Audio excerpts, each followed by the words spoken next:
for what America could be, marching in the streets, hoping I would strive to mimic the progress we deserve. Who are we? We are part of a nation that has so little faith in our justice system that we expected a man to be found innocent for a murder the whole world watched him commit. Derek Chauvin murdered George Floyd, a man he was sworn to protect. He let too much hate in, the devil got under his vest that blew his bright but can't figure out how to reflect. This is a part of who we are, and we need so much more, America. This is our home. For some of us, the only home we've known. We are Americans. And we need more from a country that has demanded that we pledge allegiance to it since we were old enough to read. We need black and brown people to stop being killed on sight. Ask a question. We need police interaction to involve de-escalation. We need to defund the police, reallocate funds, and put trained mental health professionals on the streets. Because Black Lives Matter is the bare minimum. There are too many black and brown parents walking around with fist-sized heart murmurs, pieces of their biology missing, replaced with sorrow-choking night sweats and airbrush t-shirts. For far too long, people of color have been expected to accept systemic inequities with tolerant grace or silent fury. This country doesn't want our collective pain to be seen or heard, rather shared by fireside under moonlight, as the elders recalled a time long ago. As if racism has been eradicated. As if the system isn't working the way it was designed to. As if my black and your badge isn't weaponized for drastically different outcomes, because only one of us gets to go home. That's right. We're just trying to make it home, safe. Instead, we're still swinging low for sweet chariots to come forth and bring us home to a land and take care of us, because this land, my God, this land is so careless. And ain't nobody coming to save us. We all we got. Yes. You know, I used to be an optimist. I used to bathe in hope like a Baptist, holding my nose closed as I fall backwards, letting the droplets of perceived perception smooth out the moments when my black was too dark to blend in. But I made space for myself. We all did. We had to. But we also had to be vigilant, because we had to blend in, to eat, to make money, to stay alive. We've been mastering white spaces since we were high, forcing ourselves into a system that was built without bondage in mind. And then when we fight for freedom, justice, and equity, we're the bad guys.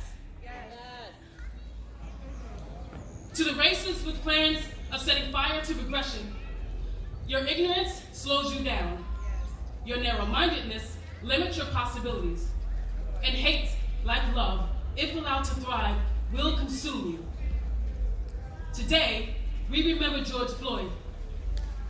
He was a friend, a brother, a father, a son, a man, a black man falling prey to just another day in America. A black man murdered in the streets in broad daylight. A life slowly snuffed away by a small man wielding a big system in ungodly, inept hands. The knee of oppression now has a number: 9 minutes, 29 seconds. Justice has yet to schedule a visit with the black community, and we are unaware of any planned stops at 1600 Pennsylvania Avenue on our behalf.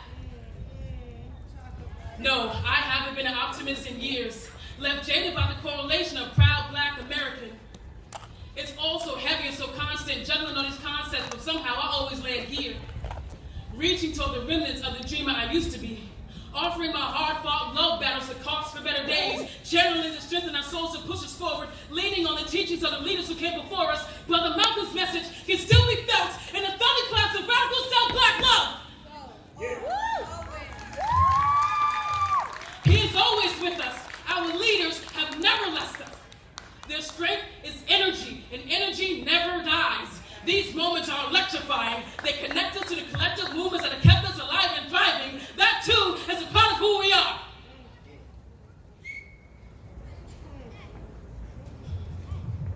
To the white people standing on the sidelines, not sure where they fit in, grab a shovel and get to work. Yes. Start digging. Picking apart the parts of yourself that had you on the sidelines in the first place.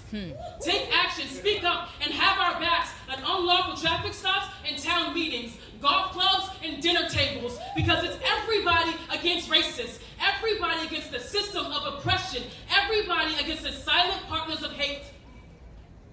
all of which have contributed to black people being beaten, tortured, ripped from our land, denied our culture, held in captivity as slaves, then forced to take the names of those who enslaved us.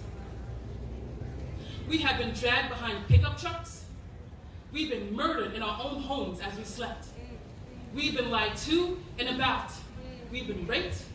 We've been made to feel less than human, cast aside, kept below the poverty line, and still we rise. We are as resilient as we are exhausted. But getting back up is what we do. That's right. That's right.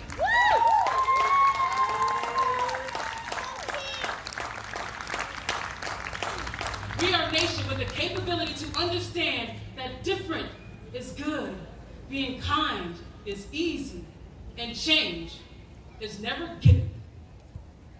We as people of color should accept nothing less than a financial independence, generational wealth, equity, and goddamn respect we deserve. We will have these things and more, and we will seize them by any means necessary. And we mean that shit. That's right.